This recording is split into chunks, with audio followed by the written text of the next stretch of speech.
Hello students, chemical reaction and equation का आज हम लोग अगला टॉपिक स्टार्ट कर रहे हैं। आज हम लोग पढ़ेंगे टाइप्स ऑफ केमिकल रिएक्शन। पिछले वीडियो में हम लोगों ने रिएक्शन को बैलेंस करना सीखा था कि किसी भी रिएक्शन को हम बैलेंस कैसे करते हैं। आज हम लोग इसी चैप्टर में अगला टॉपिक है types of chemical reaction. Means chemical reaction कितने टाइप्स की होती हैं। मेनली 5 टाइप की केमिकल रिएक्शन पाई जाती हैं।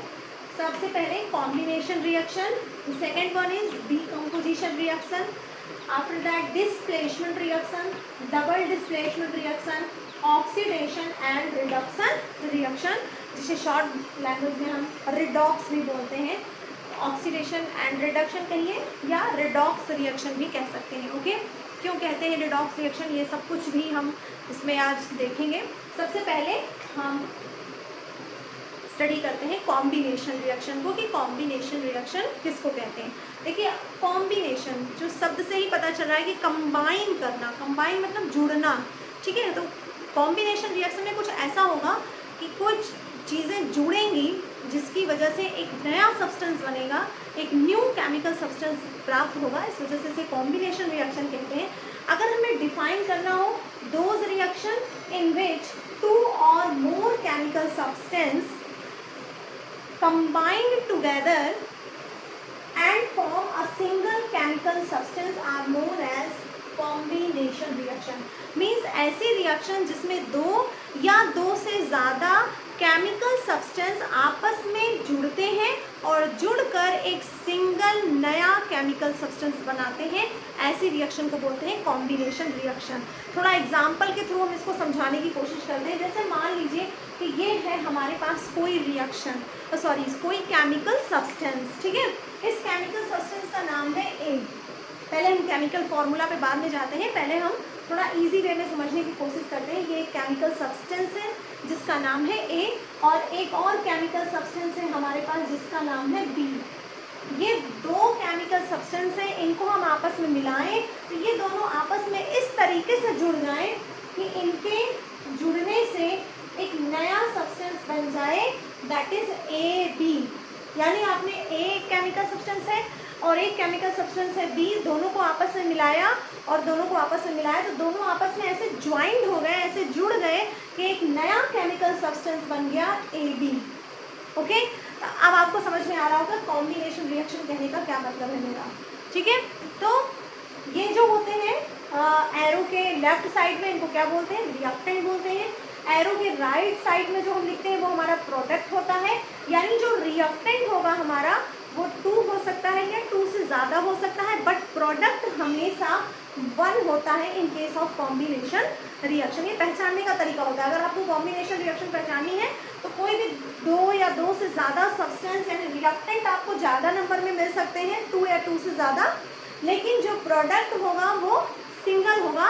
यानी सारे रिएक्टेंट आपस में जुड़ जाएंगे और एक single new chemical substance product के रूप में बनाएंगे, तब हम इस ऐसी रिएक्शन को बोलते हैं कॉम्बिनेशन रिएक्शन। जैसे मान लीजिए कि हमने एक प्रोडक्ट लिया, एक केमिकल सब्सटेंस लिया सी, एक केमिकल सब्सटेंस लिया हमने डी और एक केमिकल सब्सटेंस हमने लिया ई। इन तीनों को आपस में हमने रिएक्शन करवाया, तीनों आपस में मिल गए, मिक्स हो गए, रिएक्शन कर लिए और एक नया प्रोडक्ट बनाए जिसमें सी डी ई। आप देख रहे हैं तीनों केमिकल सब्सटेंस मिलकर जुड़कर एक न्यू सिंगल केमिकल सब्सटेंस बना रहे हैं। ऐसी रिएक्शन को हम क्या बोलेंगे, कॉम्बिनेशन रिएक्शन। अब हम कॉम्बिनेशन रिएक्शन को केमिस्ट्री के टर्म में समझते हैं। जैसे बहुत सारी रिएक्शंस आपने इसी चैप्टर में स्टडी की हैं या आगे भी आप बहुत सारी कॉम्बिनेशन रिएक्शंस देखेंगे। इसी चैप्टर का एक हम एग्जांपल लेते हैं जो हमने प्रीवियस वीडियो में इसके बारे में डिटेल में पढ़ाया था आपको, मैग्नीशियम प्लस ऑक्सीजन। ये कुछ एग्जांपल है कॉम्बिनेशन रिएक्शन के। मैग्नीशियम और ऑक्सीजन दोनों आपस में रिएक्शन करके क्या बनाते हैं, मैग्नीशियम ऑक्साइड MgO। क्या ये रिएक्शन बैलेंस है? No, this reaction is not balance. Balance reaction कैसे की जाती है किसी भी रिएक्शन को बैलेंस, इसका एक सेपरेट वीडियो पड़ा है।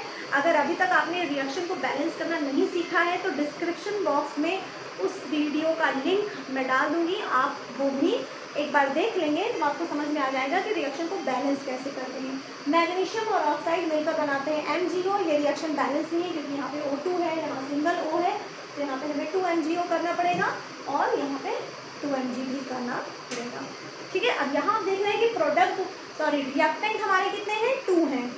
2 रिएक्टेंट आपस में ऐसे जुड़े कि एक सिंगल प्रोडक्ट बन रहा है। MgO मिलकर क्या बन गए, MgO magnesium oxide, that is combination reaction. Another example एक और देखते हैं इसका। मान लीजिए कार्बन है, ऑक्सीजन है, दोनों आपस में रिएक्शन करते हैं तो क्या बनेगा, C और O2 मिलकर क्या बनाएंगे, CO2 बनाएंगे, कार्बन डाइऑक्साइड बनाएंगे, है ना। इसी तरीके से कुछ और एग्जांपल्स ले लेते हैं हम, जैसे CaO प्लस CO2, ये मिलकर क्या बनाएंगे, CaO CO2 आपस में मिक्स होंगे तो क्या बन सकता है, CaCO3। ठीक है, अब हम ये यहाँ पर O2 यहाँ पर O तो सब मिलके O3 हो जाएगा। ठीक है, तो ये आपका देखिए 2 रिएक्टेंट हैं, दोनों रिएक्टेंट आपस में मिले तो कितना प्रोडक्ट बना, एक प्रोडक्ट बना। कैसी रिएक्शन है, कॉम्बिनेशन रिएक्शन है। कॉम्बिनेशन रिएक्शन में हमेशा प्रोडक्ट एक ही होता है। इस साइड में आपको एक ही केमिकल सब्सटेंस मिलेगा, आप देख रहे हैं ना, 2MgO एक केमिकल सब्सटेंस, CO2 एक केमिकल सब्सटेंस है, यहाँ पे CaCO3 सिर्फ एक ही है। और रिएक्टेंट आपको कई मिल सकते हैं, 2 हो सकते हैं, 2 से ज़्यादा भी हो सकते हैं। ओके, एक और एग्जाम्पल ले लेते हैं, जैसे H2 प्लस O2, हाइड्रोजन और ऑक्सीजन दोनों मिक्स होंगे तो क्या बनेगा, वाटर बन सकता है ना, H2O। ओके, अगेन ये रिएक्शन बैलेंस नहीं है।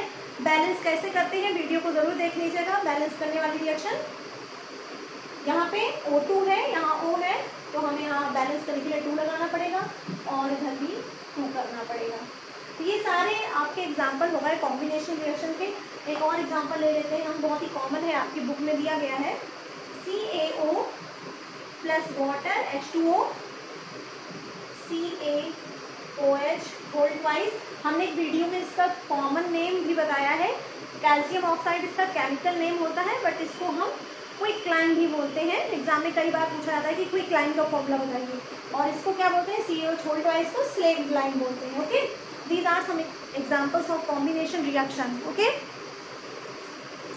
एक और एग्जांपल अगर हम देखना चाहें तो जो आपके बुक में दिया गया है, Na प्लस Cl2, सोडियम है, क्लोरीन है, अगर ये दोनों मिक्स होंगे तो क्या बनेगा, NaCl बनेगा। ओके, बैलेंस को रिएक्शन करेंगे, यहाँ Cl2 है तो यहाँ पे हमें 2 करना पड़ेगा, 2Na हो गया तो यहाँ पे 2Na करना पड़ेगा। ये आपके हो गए कुछ एग्जाम्पल कॉम्बिनेशन रिएक्शन के।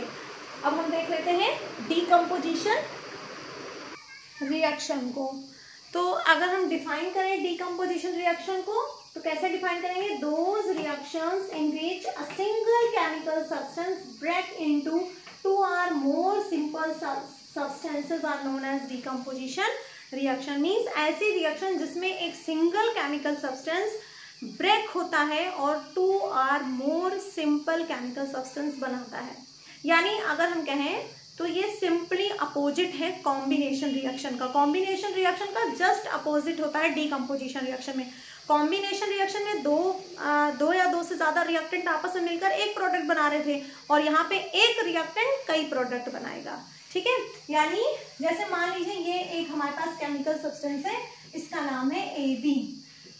ठीक है, ये ब्रेक हो जाएगा और 2 सिंपल सब्सटेंस में ब्रेक होगा। अगर ये टूटेगा तो A अलग हो जाएगा और B अलग हो जाएगा, यानी A प्लस B 2 रिएक्टेंट बना लिया, 2 प्रोडक्ट बना लिया।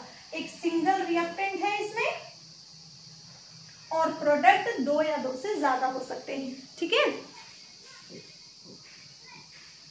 और कॉम्बिनेशन रिएक्शन में हमने क्या देखा था कि रिएक्टेंट 2 या 2 से ज्यादा थे बट प्रोडक्ट एक था, और यहाँ पे हम क्या देख रहे हैं कि रिएक्टेंट एक है बट प्रोडक्ट कई हो सकते हैं। वही रिएक्टेंट छोटे छोटे टुकड़ों में टूट जाएगा और कई प्रोडक्ट बना लेगा। ठीक, बिल्कुल अपोजिट है कॉम्बिनेशन रिएक्शन का। जैसे मान लीजिए एक केमिकल सब्सटेंस हमारे पास जिसका नाम है ABCDE, इसका नाम है ये।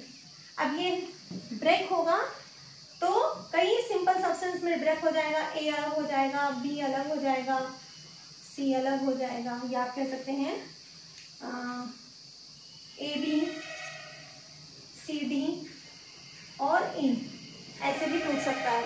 ठीक है, यानी सिंपल केमिकल सब्सटेंस में ब्रेक हो गया, एक केमिकल सब्सटेंस कई केमिकल सब्सटेंस में ब्रेक हो रहा है, ऐसी रिएक्शन को बोलते हैं डीकम्पोजिशन रिएक्शन। यानी it is simply opposite of combination reaction. Combination reaction का जस्ट अपोजिट। कॉम्बिनेशन रिएक्शन में कई सब्सटेंस मिलकर एक सिंगल सब्सटेंस बना रहे थे, यहाँ पे एक सब्सटेंस कई छोटे छोटे सब्सटेंसेस में ब्रेक डाउन हो रहा है, बिल्कुल अपोजिट है। ओके, तो कुछ एग्जांपल देख लेते हैं इसके। और हाँ, क्योंकि यहाँ पे एक कॉम्प्लेक्स केमिकल सब्सटेंस को, एक बड़े केमिकल सब्सटेंस को कई छोटे छोटे केमिकल सब्सटेंस में ब्रेक करना है, किसी भी चीज़ को ब्रेक करने के लिए हमें एनर्जी की ज़रूरत होती है, हमें उसे कुछ एनर्जी देनी पड़ेगी तभी वो टूटेगा। अब ये एनर्जी कैसी होगी? ये एनर्जी हीट एनर्जी हो सकती है, थर्मल एनर्जी हो सकती है, या इलेक्ट्रिकल एनर्जी हो सकती है। ठीक है, तो देखते हैं कुछ एग्जाम्पल। FeSO4 7H2O, इसको हम एनर्जी देंगे तो ये ब्रेक डाउन हो जाएगा FeSO4 प्लस 7H2O, इसका अलग हो गया। आप देख रहे हैं कि एक ये कॉम्प्लेक्स केमिकल सब्सटेंस था, ये दो सिंपल केमिकल सब्सटेंस में ब्रेक डाउन हो रहा है। ठीक है, और इसको तोड़ने के लिए हमने इसको एनर्जी दी है, इसको हीट एनर्जी दी है। तो जब हम इसको हीट एनर्जी दे रहे हैं तो हम इसको बोल सकते हैं हीट या थर्मल डिकम्पोजिशन बोल सकते हैं, थर्मल डिकम्पोजिशन। ओके, कैसा डिकम्पोजिशन है ये? थर्मल डिकम्पोजिशन है, क्योंकि ब्रेक होने के लिए एनर्जी चाहिए, और एनर्जी कौन सी एनर्जी इसको मिल रही है? हीट एनर्जी मिल रही है। एक ऐसा ही और एग्जांपल हीट एनर्जी का देख लेते हैं। CaCO3 ब्रेक डाउन हो जाता है CaO प्लस CO2 में। ओके, ये भी आपका थर्मल डिकम्पोजिशन है। एक और देख लेते हैं, ZnCO3 ब्रेक डाउन हो जाता है ZnO में प्लस CO2 में। ये भी आपका कैसा है? Thermal decomposition. एग्जाम में कई बार आता है कि थर्मल डिकम्पोजिशन का एग्जांपल लिखिए। थर्मल डिकम्पोजिशन मींस डिकम्पोजिशन करने के लिए, यानी एक बड़े केमिकल सब्सटेंस को कई छोटे छोटे केमिकल सब्सटेंस में ब्रेक डाउन करना है, उसके लिए तो हमें एनर्जी की जरूरत होगी। एनर्जी अगर हम हीट वाली एनर्जी दे रहे हैं तो थर्मल डिकम्पोजिशन, अगर हम उसे इलेक्ट्रिसिटी दे रहे हैं तो इलेक्ट्रिकल डिकम्पोजिशन, और अगर उसे सनलाइट से हम ब्रेक डाउन कर रहे हैं तो क्या बोलेंगे? Photo decomposition. ओके, तो अब हम कुछ और एग्जांपल देख लेते हैं। इलेक्ट्रिकल डिकम्पोजिशन देख लेते हैं। जैसे वाटर है, वाटर को हम इलेक्ट्रिसिटी देते हैं तो ये ब्रेक डाउन हो जाता है, इसका हाइड्रोजन अलग हो जाएगा और ऑक्सीजन अलग हो जाएगा। ठीक है, अगेन बैलेंस कर देते हैं इसको। यहाँ पे हम इसको इलेक्ट्रिसिटी देते हैं, क्योंकि इसे ब्रेक करना है तो एनर्जी देनी पड़ेगी। यहाँ पे कौन सी एनर्जी दी जाती है? इलेक्ट्रिसिटी, इसलिए इसे बोलते हैं इलेक्ट्रिकल डिकम्पोजिशन। ओके, इसी तरह NaCl को भी इलेक्ट्रिसिटी देने पर ये Na और Cl2 में ब्रेक डाउन हो जाता है। ठीक है, बैलेंस करेंगे तो यहाँ 2 इलेक्ट्रिसिटी देंगे इसको, तो कैसा डिकम्पोजिशन हुआ? ये इलेक्ट्रिकल डिकम्पोजिशन हुआ। Again same electrical decomposition. Okay, और एक एनर्जी सनलाइट में भी होती है। सन तो एनर्जी का सबसे मेन सोर्स है, पता ही है आपको, तो सनलाइट से भी रिएक्शन हो सकती है। Decomposition can takes place with the help of sunlight also.